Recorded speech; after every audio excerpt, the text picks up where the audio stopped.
I note today that this is the birth date, 1867, of Marie Curie, one of the greatest scientists of the 20th century. She was the first woman to win a Nobel Prize, and only one of two scientists to win two Nobel Prizes, one in physics and one in chemistry. Well, tonight we will hear from one of the most esteemed computer scientists of our age, Professor Anita Jones. And her title for the presentation is From the 50-Yard Line, Watching Information Technology Change the World. Now, Professor Jones, Anita, far be it from me to submit a question about your title. I will say that there are maybe some people in this room who watch from the 50-yard line, some from the 25-yard line, some from the parking lot. You, on the other hand, I think most would agree, we're not watching from the 50-yard line, but you were on the field, and you were carrying the ball with some of the most talented, extraordinary individuals that the 20th century ever produced. Just to give some background about Professor Jones' education, she received her bachelor's degree from Rice University in mathematics, and then a master's of arts in English literature from the University of Texas at Austin, and then a PhD in computer science from Carnegie Mellon University. While at Carnegie Mellon, she met her future husband, Bill Wolfe. Anita Jones remained on the faculty at Carnegie Mellon until she joined the faculty of the University of Virginia in 1989. But she took leave in 1993 to become the Director of Defense Research and Engineering for the U.S. Department of Defense, a position in which she was responsible for the management of the science and technology program. Her responsibilities included the Defense Advanced Research Projects Agency, known as DARPA, and oversight of the Department of Defense laboratories. She also served as the principal advisor to the Secretary of Defense for defense-related scientific and technical matters. It was the highest technical job ever held by a woman in the Department of Defense at that time. Elected a member of the National Academy of Engineering in 1984, she was honored for her contributions to the theory and implementation of software systems and for extensive public service. She returned to our University of Virginia in 1997. I would say that in the field of computer software systems and cybersecurity, Dr. Jones has published more than 40 technical articles and 2 books. Among other things, she gave the Defense Modeling and Simulation Office, the DMSO, the task of assuring interoperability and reusability of defense models and simulations, which led to DMSO formulating a vision for modeling and simulation and establishing a modeling and simulation master plan, including the high-level architecture. Now a professor emerita, she continues to mentor future leaders, and especially young women in technical fields.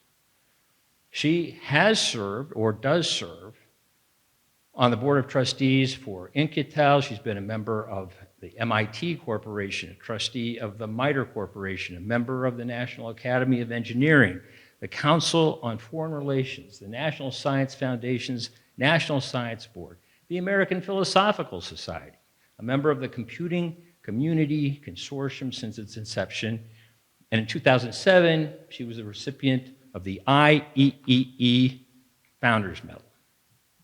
She also received the American Association for Advancement of Sciences 2012 Philip Hogg Abelson Award. The Department of Defense Award was given to her for distinguished public service, and the Air Force gave her the Meritorious Civilian Service Award. But not to be outdone, the U.S. Navy has named a seamount in the North Pacific Ocean just for her. So students of science and history would remind me that Marie Curie had a husband, Pierre, who was also a Nobel Prize winner. They were arguably one of the great scientific power couples of the 20th century. But I would say that in computer science, all would agree that an undisputed modern-day power couple would have been that of Anita Jones and Bill Wolfe, who also served not only as a giant in computer science, but also as a pioneer in the study of computer science and was an esteemed professor as well here at UVA, as well as the president of Washington's National Academy of Engineering. Both Bill and Anita have been so magnanimous in their extraordinary contributions to the university, and we miss Bill so much. But in closing, I'd like to say that back in 2007, a professor named Randy Pausch was a young computer scientist still at Carnegie Mellon University and was given a diagnosis of terminal cancer. Randy Pausch gave his last lecture at Carnegie Mellon to a packed auditorium. And during that lecture, he emphasized the importance of having great bosses and how lucky he was. He said, I had 5 great bosses. And he showed a slide. And on that slide, of his 5 most important bosses, the only woman among them was Anita Jones. Many people know about Anita because that video has more than 25 million views on YouTube.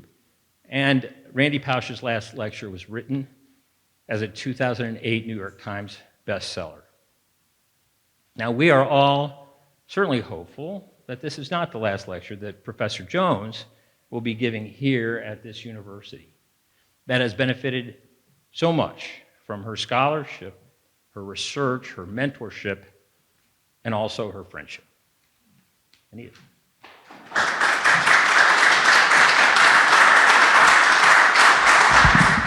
I'm delighted to be here. Thank you, Greg, for the introduction. And I'm just bowled over to see some good friends here in the audience. I was particularly delighted about that. What I'd like to do is not give a technical lecture, but talk to you about how the world reacted to and adopted my technical field, information technology, because it has changed the world. And I had the gall, perhaps, to say that I was on the 50-yard line watching this. Let me tell you how I got there. First of all, it was an accident of birth. I got born at a time when I was one of the first people who walked into the computer science stadium. So there were a lot of empty seats. There were, in the 60s, when I got serious about getting a PhD, there were 3 main leading universities in computer science, only a handful of departments, and I had the privilege of studying at 2 of those 3 universities and getting a PhD from one of them. And the last thing I would mention, that because it will relate to going to the Pentagon, is I looked like a plain. I was at Carnegie Mellon, I was teaching, doing research, I looked like a plain old academic, and one mentor of mine said, well, I think you should join the Air Force Scientific Advisory Board. And in fact, I did that. It's an advisory board that just looked at questions that the Air Force leadership cared about. And walking out of the first meeting, I realized these people are asking questions of a complexity and an importance that I never ever thought about. And what's more, they're figuring out how to address them. And so I proceeded for several years to just sit at their feet and learn a lot about the world of national security. So that is, in short, how I got to the 50-yard line. And I have 2 vantage points. One, being a researcher and always learning the next thing happening in computer science so I could teach it in a class. And second, going inside the Department of Defense, inside government, with oversight of the DoD Science and Technology program, where the mission was to find those technologies that, if you package them right, offered new functionality to the people in the national security community. So I have those two vantage points, and what I'd like to do is start with technologies that I've had reason to be very close to, but not tell you anything particularly about the technology, but tell you how individuals reacted to it, adopted it, changed their professional life, how organizations had to change their very culture because they had adopted the technology, and talk a little bit about organizations that came into being catalyzed by that technology in order for society to cope with it. So the technology will be all threaded through, but the real talk is a bunch of stories about what I witnessed in society adopting technology. So let me start with the two technologies that I worked on as a researcher in the university, classic academic, cybersecurity and parallel computation. So I'll start with cybersecurity. When I started in the 60s and 70s, first of all, we didn't use the term cybersecurity. We talked about protection, and the technology available was equivalent to perimeter defense, which of course dates way back to the Middle Ages, when people built walls around villages and put moats around those walls. It didn't actually, it worked reasonably well, like the Chinese, the Great Wall of China that's pictured in here, that mostly kept the Mongol hordes out, but if they were determined, they went over the wall. And that was what was happening then pretty soon in cybersecurity as well. And so there have been some decades of research, a lot of progress has been made. I list a little bit on this slide. Researchers, particularly in universities, have fine-tuned new kinds of defenses, but the bottom line is they're not enough. They don't work well enough. So let me talk about how society has reacted to security issues, and I'll give you two examples. Way back, when DARPA created the precursor of the internet, who was on it? Well, it was computer science departments. They were basically the only people who could connect on a geographic network and keep their machines up because it was very error prone. So problems occurred. Initially, they were just mistakes in the software, but eventually it got to be some people maybe with not good intentions probing the network. And so they created the people who were responsible for the maybe 40 nodes on the earliest precursor to the internet. They were the people responsible for keeping machines up, keeping the network up, and they created a loose organization of just those people who came to trust each other, and they called themselves a computer emergency response team. And they did a really good job. They would look at a new problem, maybe it was a software error in an operating system. They would figure out how to fix it, and they would release it, and they would all make the changes in their respective machines.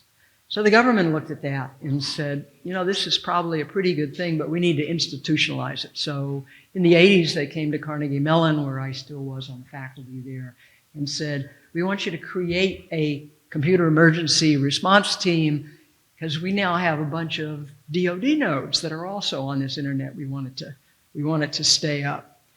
So this is my first example where institutionalizing something that was just grassroots was society's solution. Second thing I want to highlight is much later. The competition between nation states began to be in the computer world as well as in the physical world. And the U.S. created the U.S. Cyber Command. The DoD created the Cyber Command. And what they did is they had a lot of pockets of people defending the networks that they had and What they needed was a coordinated response, and so they created Cyber Command and just put all those little groups together. That's what it was initially.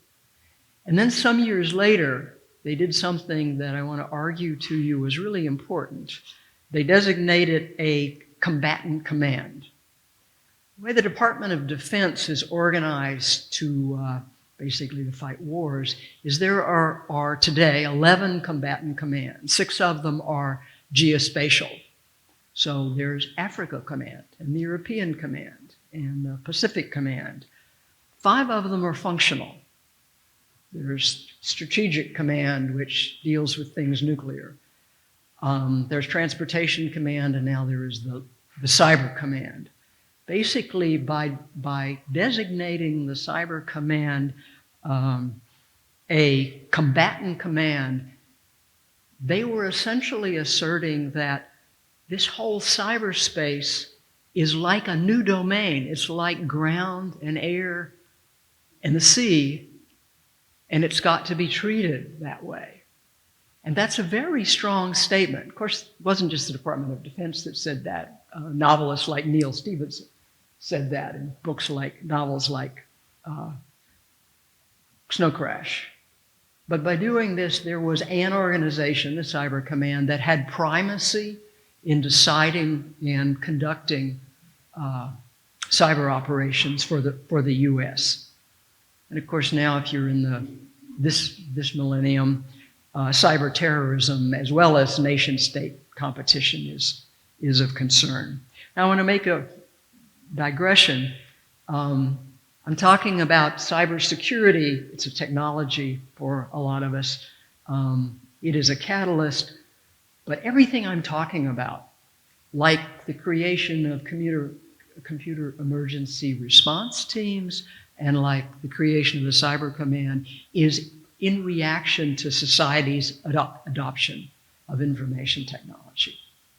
Because eternally optimistic and daring, what society has done is it said, boy, this information technology stuff, I'm going to represent the data that's important to me as an individual, as a government office, as a corporation, digitally. And that'll be the definitive definition. I can pass it around over networks. This is cool. And then they took another step, which is irreversible, which is they program the processes, particularly of organizations, to manipulate that data so that the essence of the operation of organizations now is in cyberspace. And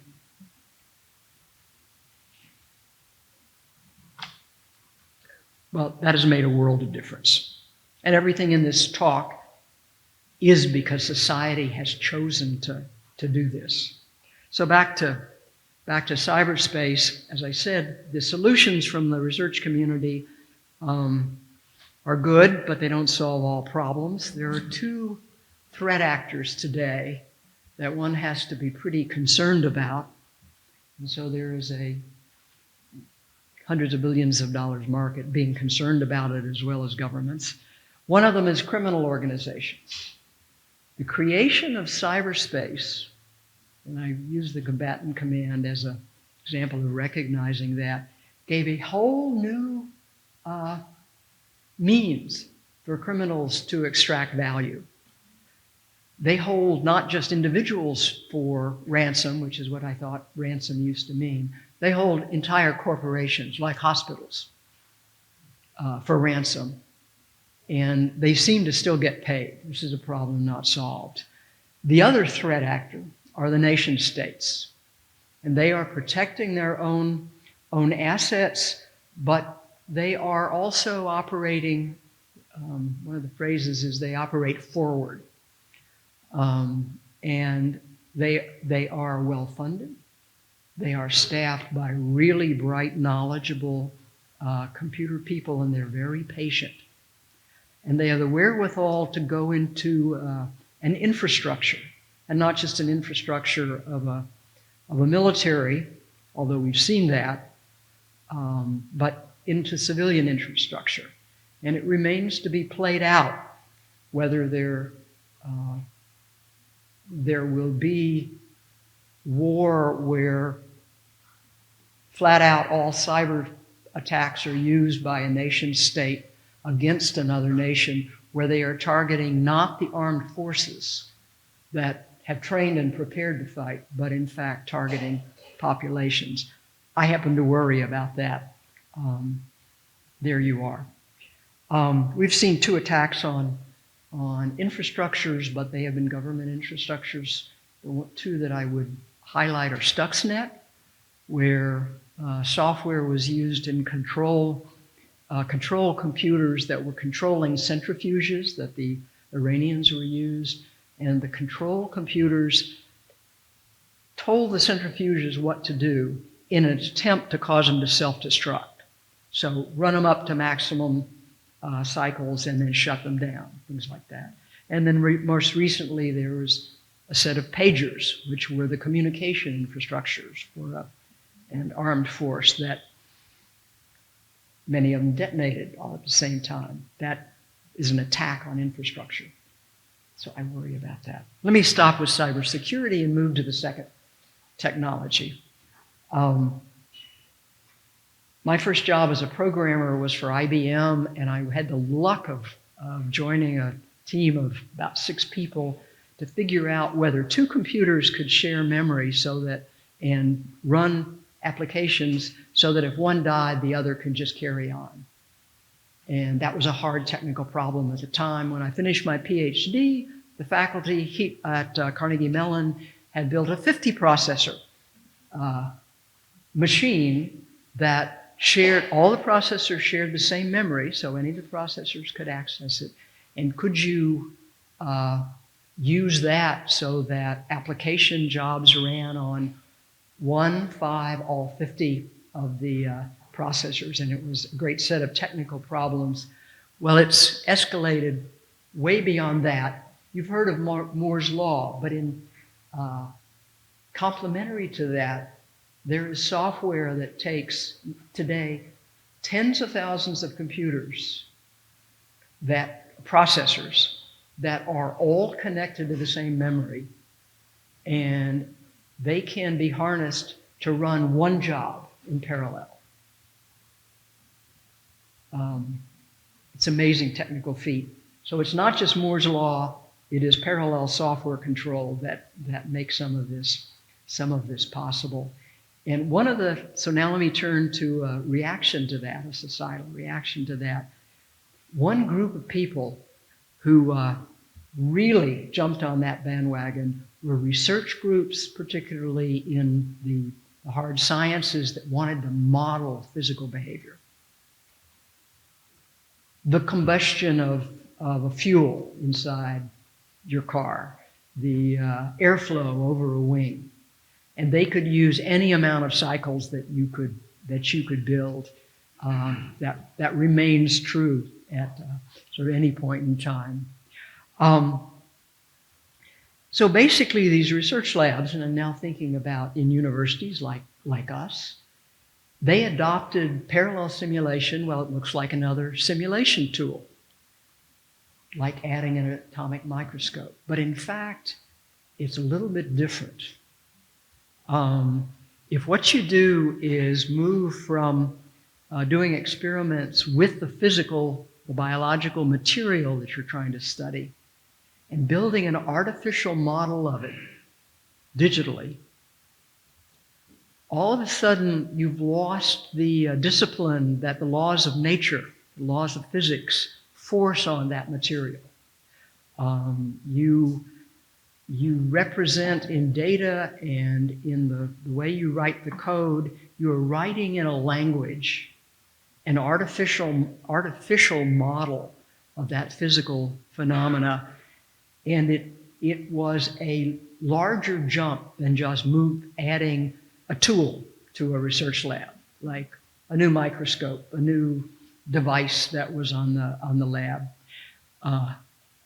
lab table. And the telltale was that things did not run at if you had a group that was not fluent in parallel computation, their products ran way longer than they might have otherwise. Let me give you an example to try to make this more visible. This picture depicts a dozen hurricane track prediction models.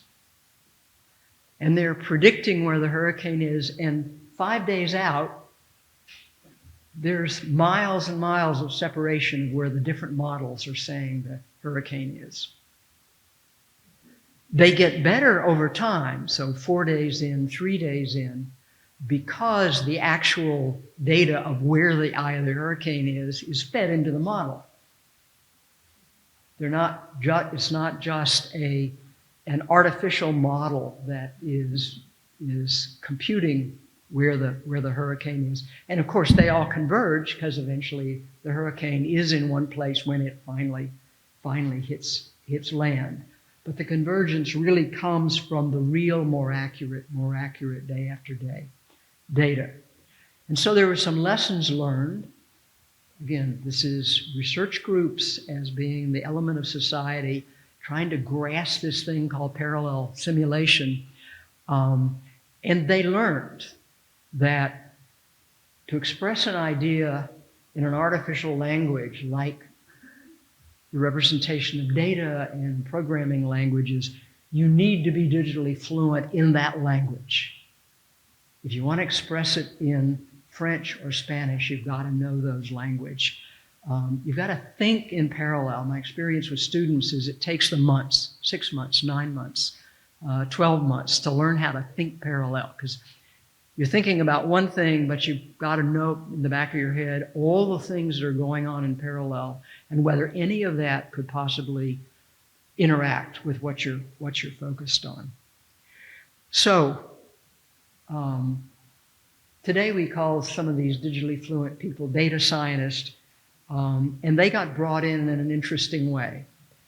The university's large computers were funded mainly by the National Science Foundation, at least in the hard sciences when we're talking about parallel simulation. And they actually changed a bit their modus operandi. They put the large machines, which by the way were, every time they got bigger, they got more expensive. So they only had a few of them. They didn't put them directly in the universities. They put them in collaborative centers that would, in fact, evaluate whether some research group was really captured an application in a digitally fluent way that it was worthwhile to use the cycles for that. They taught courses, they promulgated best practices, they hired the data scientists of today.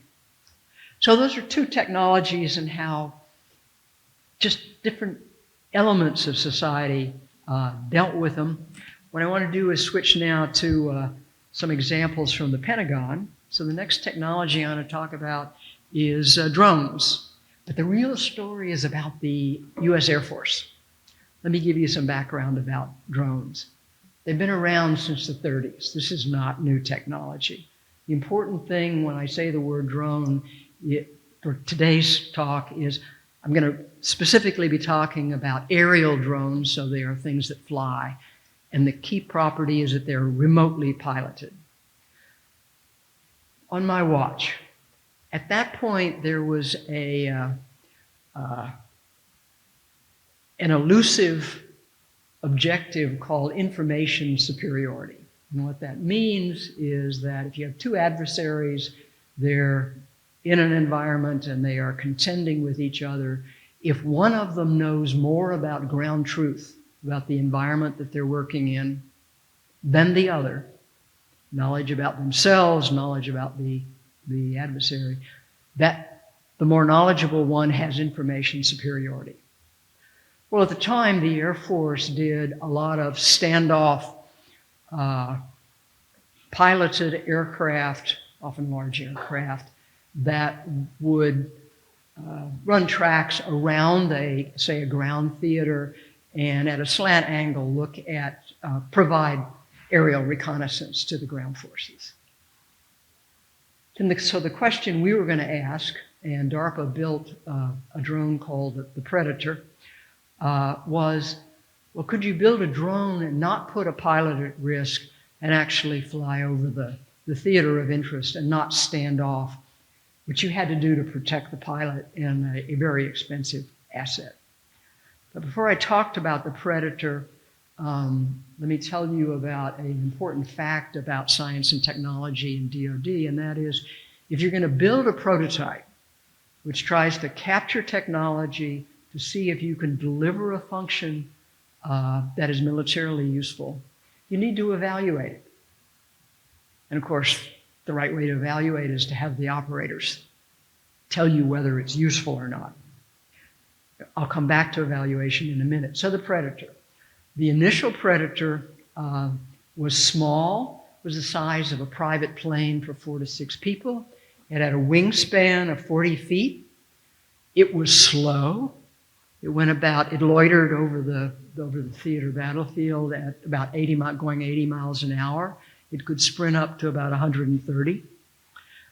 It couldn't go more than 800 miles, so it had a very short range. It had to stay below 25,000 feet. It was unarmed, but what it did have is real-time communication down to the ground and back to the home base where the pilot actually was, remotely running it at some center. And it had sensors, 2 kinds of sensors, one with infrared, which is in that part of the electromagnetic spectrum where you look at heat. You take an image and you're looking at heat. Engines get hot because of the second law of thermodynamics. If you launch a missile, there's a very hot event that is uncloakable. It's very visible. And also there were daytime cameras, both in color and monochrome. And as I said, the data was sent out in real time because this is a reconnaissance mission. Here's what the Predator looks like. This is a Predator that's actually in the Smithsonian, and I like this picture because, oh boy, I told Daniel I wouldn't use it. Because of this, the business arm of the original Predators were the sensors, and this shows you the unmanned vehicle with the sensors right in the lead. You know that this is, because of what I said earlier, this is not an original Predator because it is armed. It has a missile under each wing. Back to evaluation. Now, wait a minute. So the Predators, we built a handful of them, exercised them in CONUS training exercises, but we really needed an evaluation. And it was 1995. There was a NATO operation in Bosnia, which the US was supporting, and General Cash was the ground commander, and he agreed to take several of them and just try them out, which was a very gracious thing for him to do.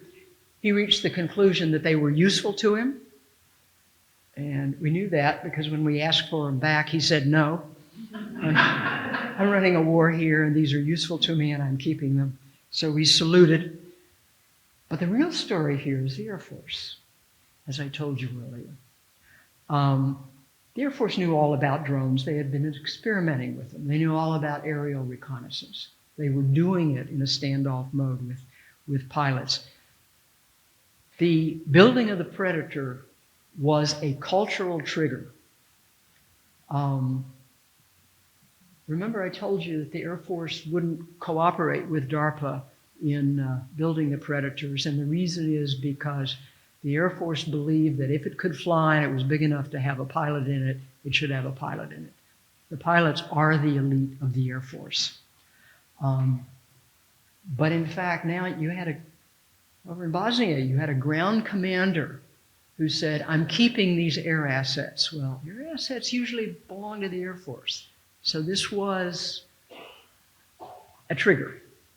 And there was extraordinary leadership in the Air Force, and they said, this is useful, and we are going to add drones to the fleet of the Air Force, and caused a lot of angst in the culture of the Air Force, but very shortly thereafter, the Air Force bought several hundreds and then of Predators. Its successor, they, by the way, very rapidly armed them, and then had the interesting option of, if what you want to do is hit a target in a theater, do you use a drone that's armed with a Hellfire missile, or do you use a fighter plane? This was a time when the cultural stress over piloting, having pilots in planes, continued. Once armament was added, the control of the Predator got a new member, and that was the mission intelligence coordinator. And let me end this slide with what's in red is the judgment of the Smithsonian Institution, and that's why they have the Predator in the air and space. So this is an example where technology forced a major change in the culture of the Air Force, and they rose to that occasion, which is really quite impressive. Now let me switch to a second Pentagon. Greg actually mentioned simulation. It's an area that I spent a lot of my own time in. I walked into the Pentagon. Simulation of various things, been around for a while. There were two communities that were doing simulation. One of them was the entertainment community. And what they did is they were making a lot of money from what I would somewhat pejoratively call hip shooter games. Girls don't like those kind of games, where you have one or more small number of players and some threat arises on the screen and you have to kill it or it kills you. But at the same time, they were experimenting with avatars, and the entertainment community knows more than anybody else about how to tell a story, how to grippingly get the attention of somebody who is looking at that story. And compared to the military, they had dazzling graphics. The military graphics they didn't value it highly, so it was cheap and it was not of value. The second community here is the military, and they were doing something that the entertainment community was not doing.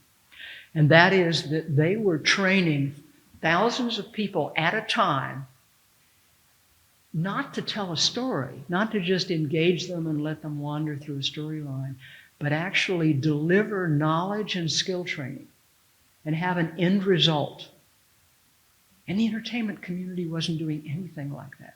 So I walked into the Pentagon and I thought, wow, if you could just get these two communities to talk to each other and get aware of their technology, they'd rip each other's technology off and the world would be a better place on all fronts. So I thought, well, what can I do to raise a little consciousness in both communities? And what I chose to do is get an independent party to stage a one-day workshop. It only had about 60 people at it, and some of them were from the military communities, people that I knew had wide-ranging thoughts, and some friends and supporters in the entertainment community determined who we ought to invite out of that community. Now, those communities weren't real friendly. As part of this workshop and arranging this, I actually went to a large film studio just to do a courtesy meeting with a very senior vice president and really busy guy. He hadn't attended to this part of his calendar. We walked in. My host said something about Anita is here from the Pentagon. And the guy just, what? Why is there a person in my office from the Pentagon? Well, we got beyond that. He's a really nice guy, actually, when all is said and done. But it gives you a flavor of the entertainment community and the national security community weren't really good pals. On the other hand, if there was value to be gained, by technology, they're going to take it. So what I want to tell you about is just about 2 people who were at that workshop.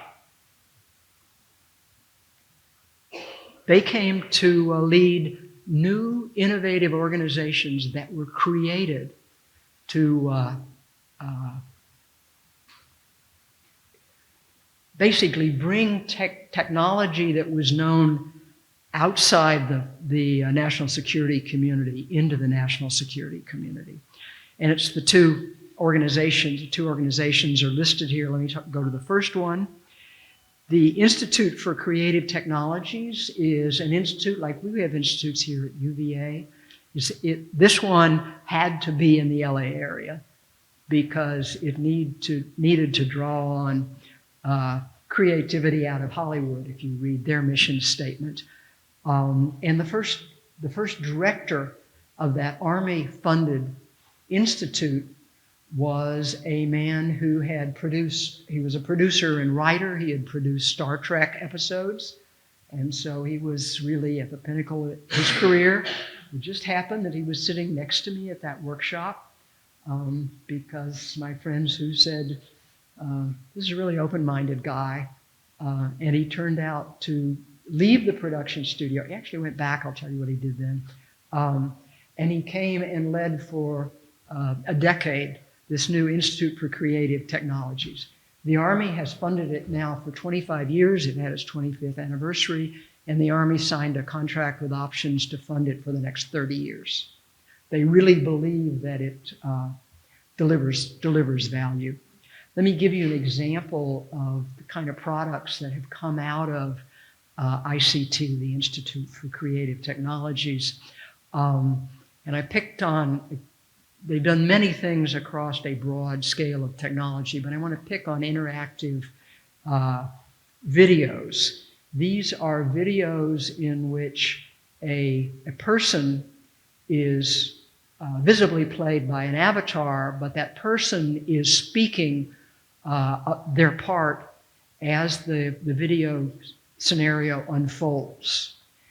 And the other players, which are also represented by avatars, will react based on what the person is being trained.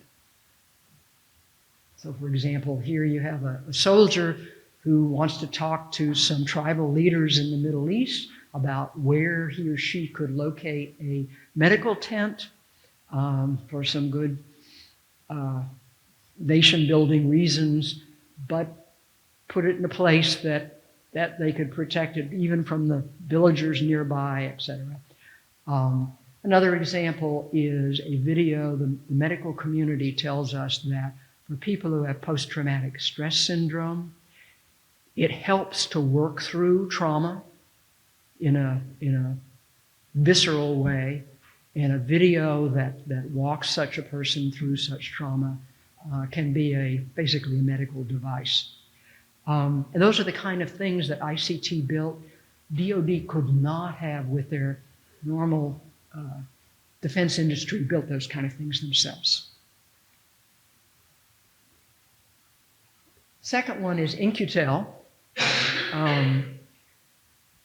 Another person at the workshop was the Chief Technology Officer for Hasbro Toys. Well, a couple of years later, we find him as the president of something called In-Q-Tel.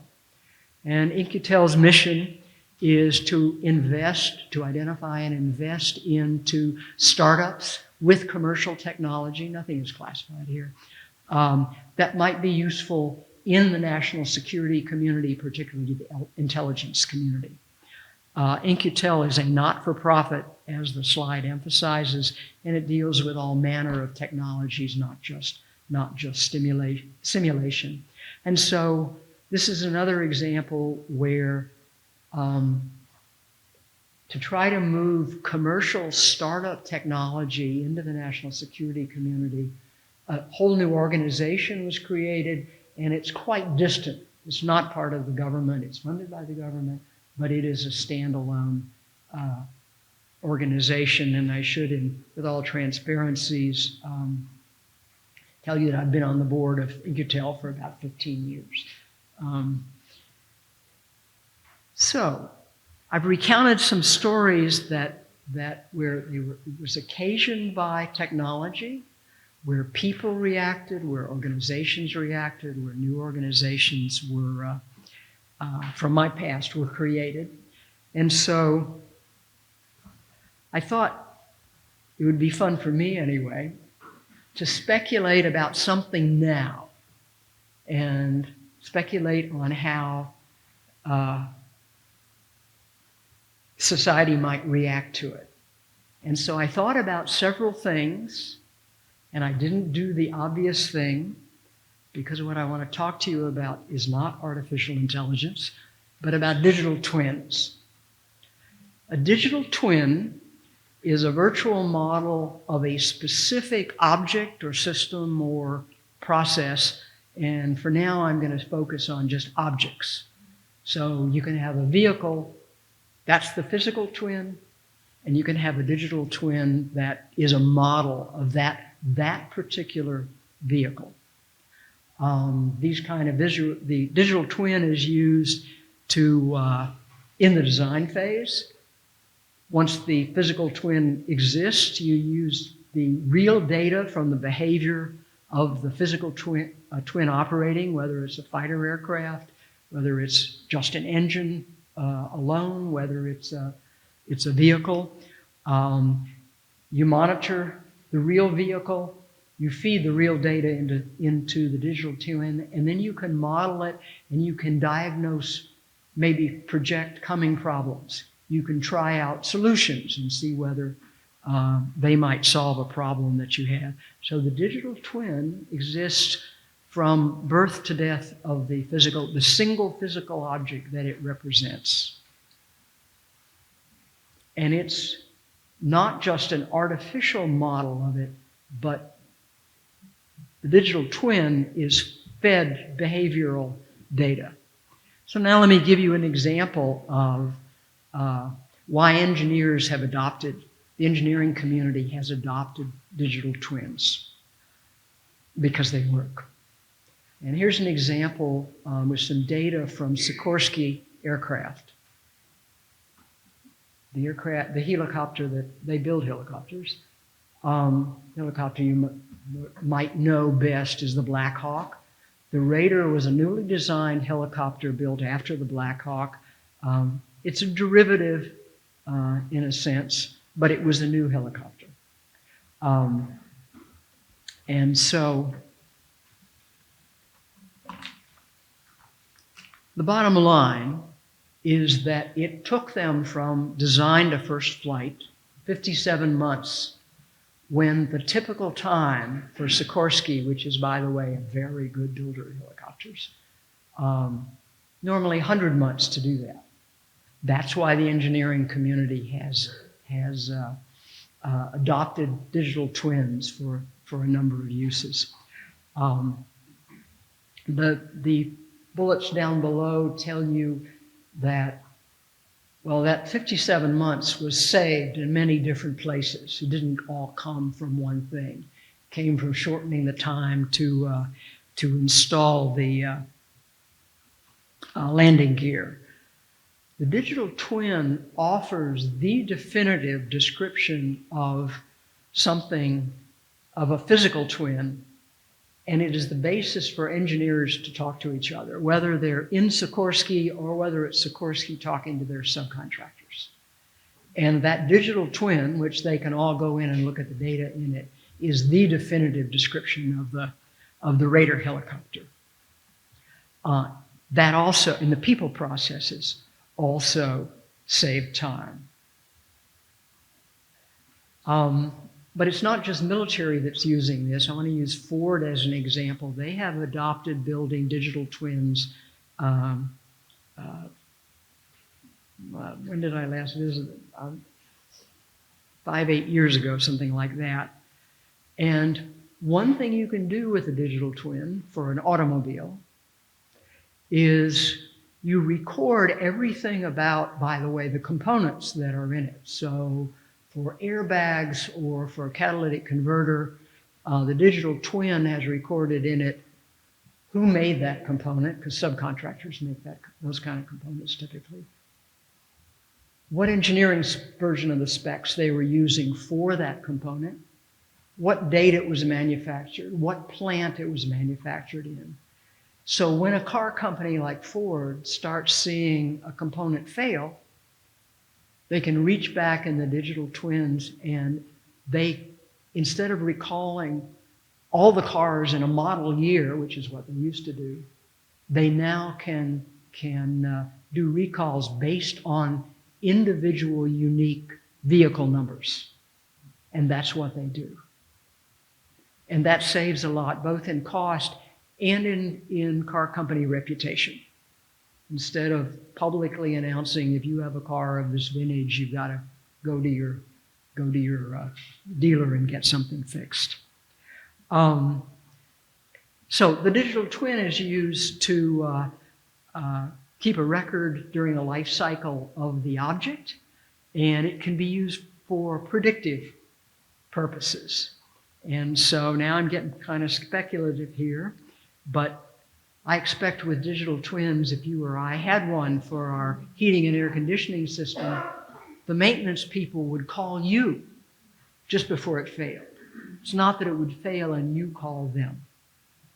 But now let me move more broadly. I want to introduce you to, forget digital twin. That's all over the internet if you go looking for it. But one of our colleagues here at UVA who is actually building a digital twin for a process, and I'll describe that in a minute. That's described in the first line here. He calls it a digital similar. And I really like that better because twin implies identical. No artificial digital model of any physical object is going to be 100%. It stops somewhere. You know, you don't go down to the electron spin. It is incomplete. Whereas a digital similar says, well, it has some attributes, and that's what digital twins also have. But I think this is Madhav Marathe in the Biocomplexity Institute here at Virginia. And he uses this term, and I think it's vastly better, and hopefully the rest of the world will pick it up. What Madhav and his colleagues have done, are doing, is to build a digital similar for the process of watching disease pathways. So he's modeling domesticated animals, particularly livestock, wild animals, flocks of birds, and their human contact.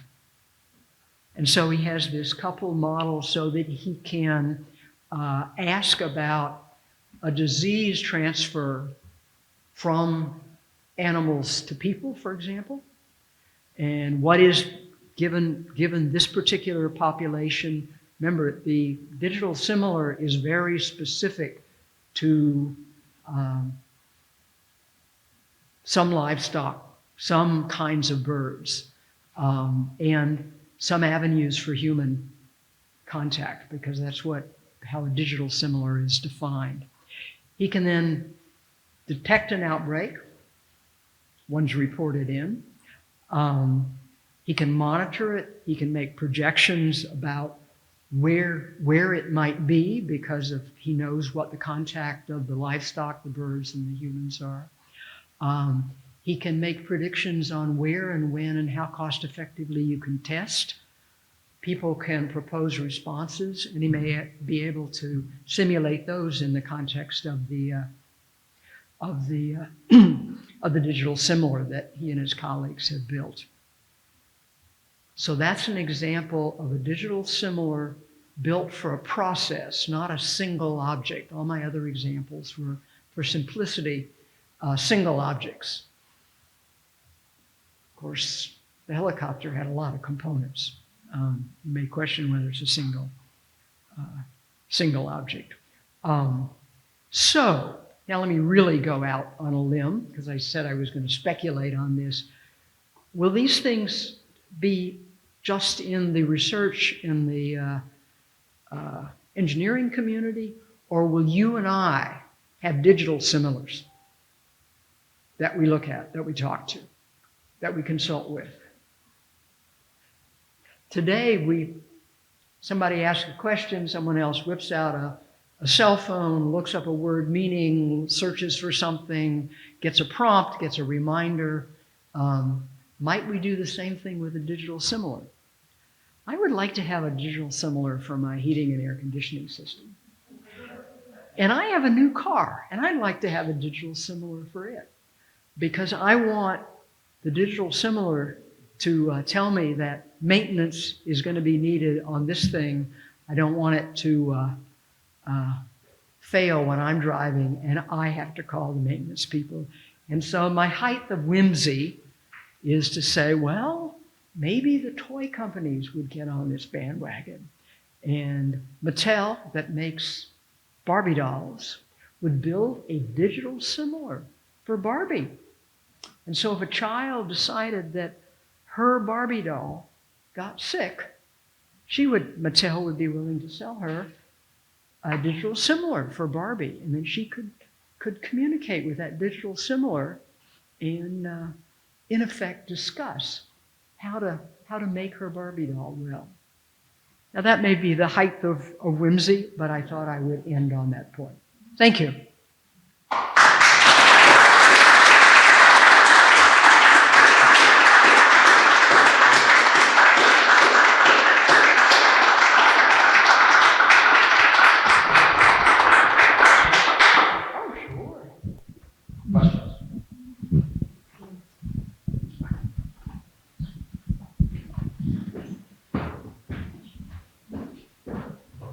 Thank you very much, Anita. You described it the first. You had the two roles as a creator, a scientist, and a manager.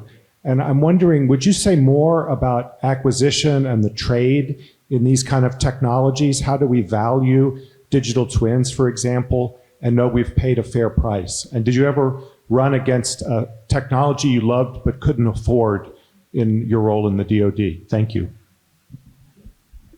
Let's see. The military falls in love with technology that is way too expensive to buy. On the other hand, they also buy some exquisite technology, so they make their priority choices.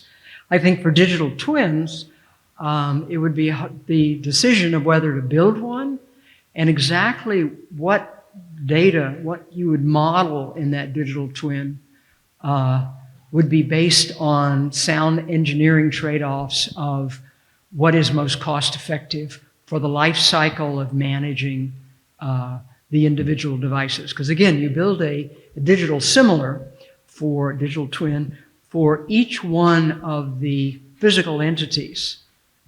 So for example, if Sikorsky builds 1,000 radar helicopters and they are bought by whoever they're bought by, it has 1,000 digital similars. And each one gets real-time data from another. I think the Sikorsky example gives you ample example to say that these things might pay for themselves. And Ford clearly thinks that that is the case. Thank you.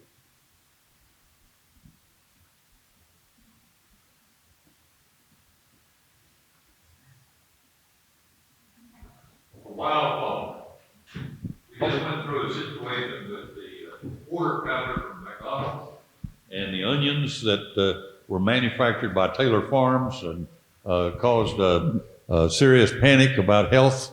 Did any of this kind of technology that you've been discussing play into that decision to make that whole information public? Let's see, the panic about what? Again. The quarter pounder with cheese that was I'm sorry. McDonald's. Onions and McDonald's. Oh, onions and McDonald's. Whoa, that's way away from military technology. Let's see, I have no idea. I have no idea about that. I just thought it was miraculous that they could get to that specific and solve the problem, and we can still eat quarter pounders today. Let's see, if one had had a digital similar, you would have known where every major load of onions came from, and you could trace it all back, and they could find out where the bad ones were. And so it could, it would be the acquisition process of McDonald's, but one could think about that, yes. Thank you so much. This is really fascinating. I have a healthcare related question. So as you look at the biosimilars in terms of healthcare and sort of, let's take COVID for an example, and in where, as we start to look at more viruses, like there's now a monkey virus in Western Africa, are there ways that we can create these kind of biosimilars to start to track where they're coming from and to mitigate sort of the potential of an epidemic? Let's see, I think if you do build a digital similar for the process of a particular virus contagion, Yeah. you could track it. Okay. So it would really Having be around the, the contagion. it would require having the real-time data, and things coming out of undeveloped countries. It's hard. You don't have the instrumentation, and so I think it is actually quite hard to do that. Interesting, though. Thank you.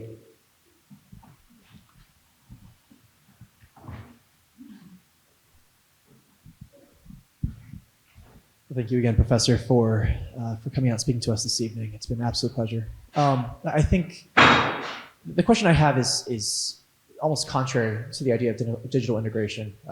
As someone who's turning 24 in the next few weeks, a lot of my Gen Z friends, colleagues, there's been more rumblings about digital de-integration in our lives, deleting, de-integration, essentially like removing social media and computers and technology wherever possible from their lives, to just because there's a feeling of over-reliance. And again, this is definitely a product of my bubble, but I'm curious, as we talk about digital similars and these ideas of increased digital integration and computer integration to our lives, where do you think that almost counter movements will be coming from and going in the coming years? Yes, yes, ma'am.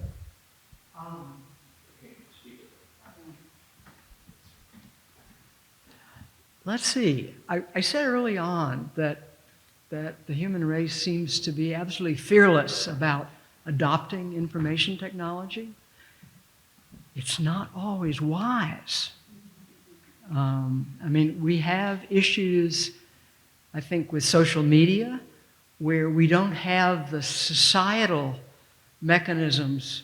It is not so much a technology problem as we're not managing we don't have control of communication in a way that the right things come out, that people really do reason about from evidence, that people will take something that comes out on their screen as though it's true. But it's not. It may not be. And so I think it is more a social problem than a technology problem. And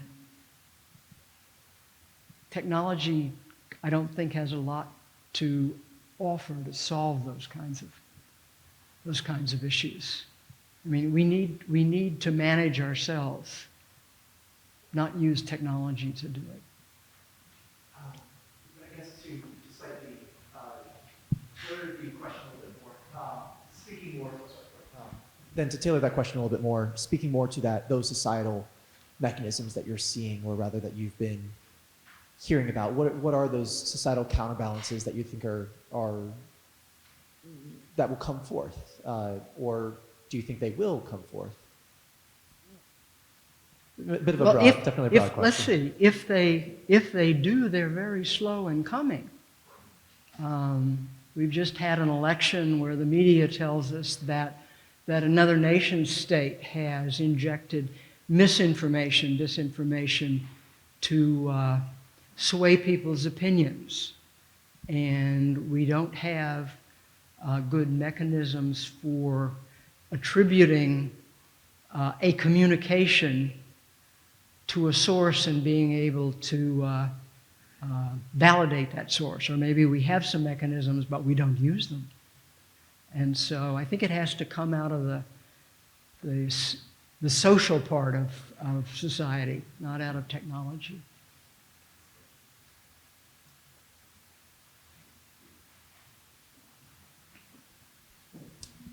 A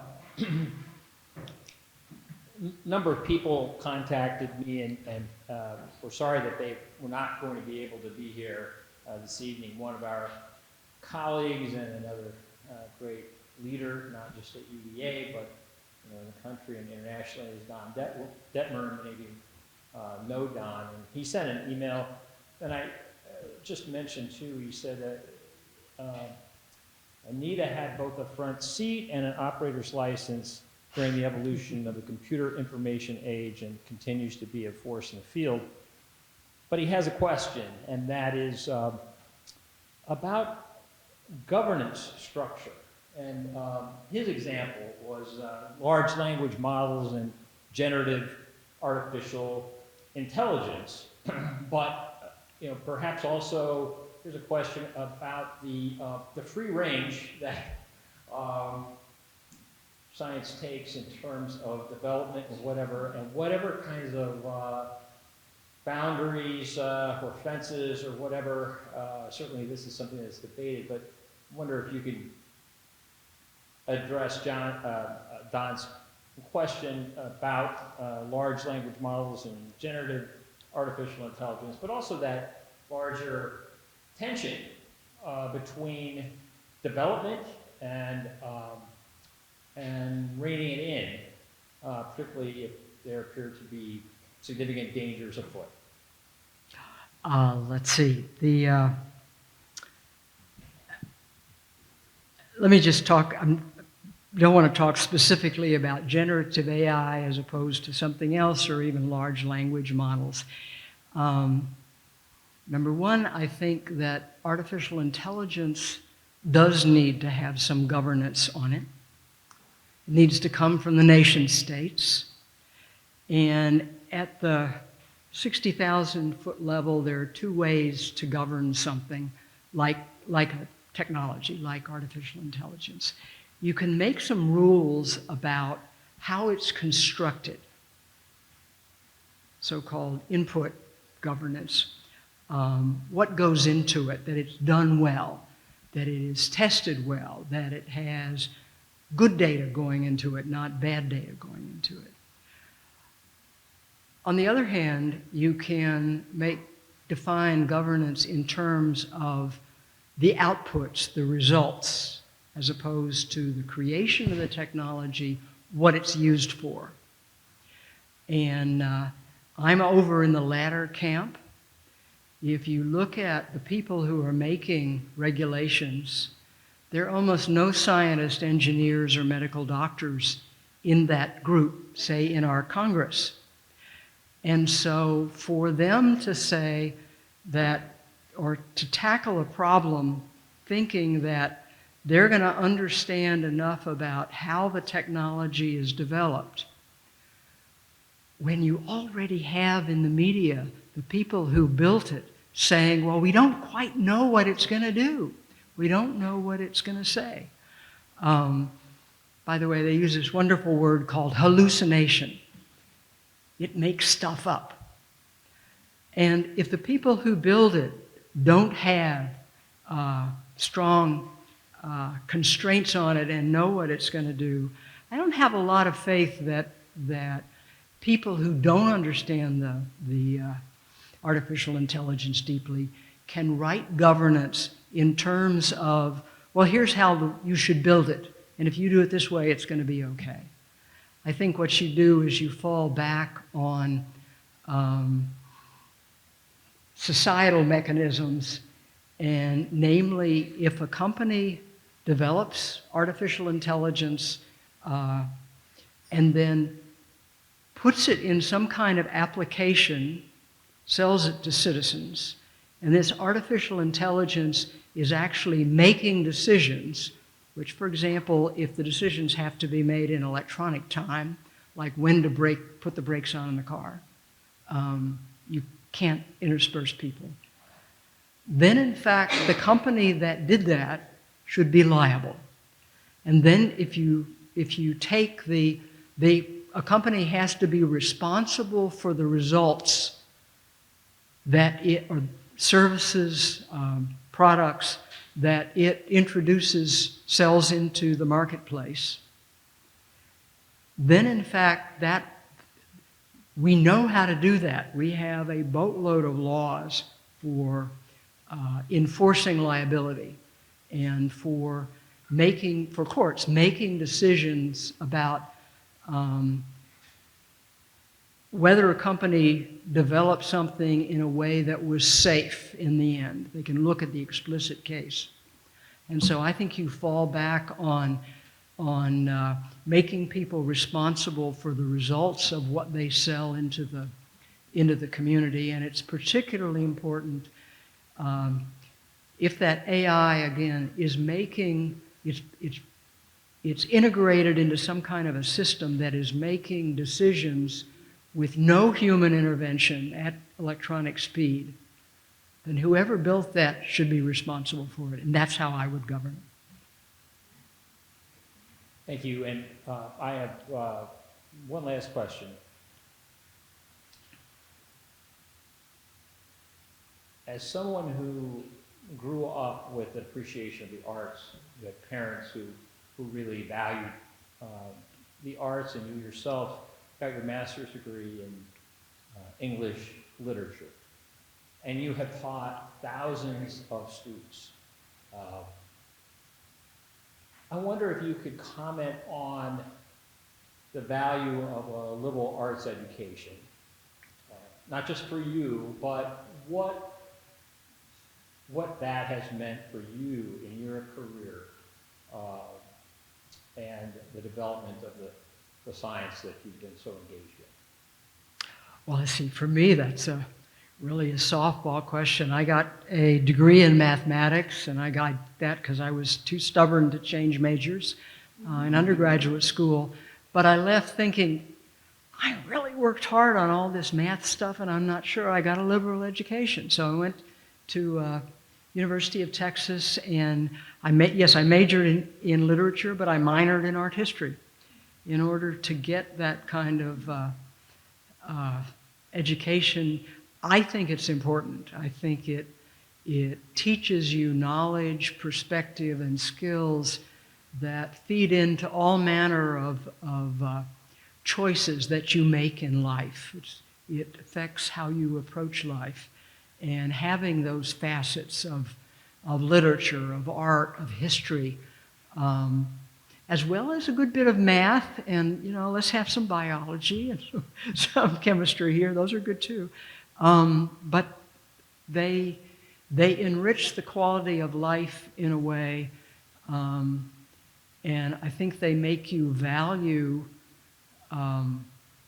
humanity better. So I'm all in favor.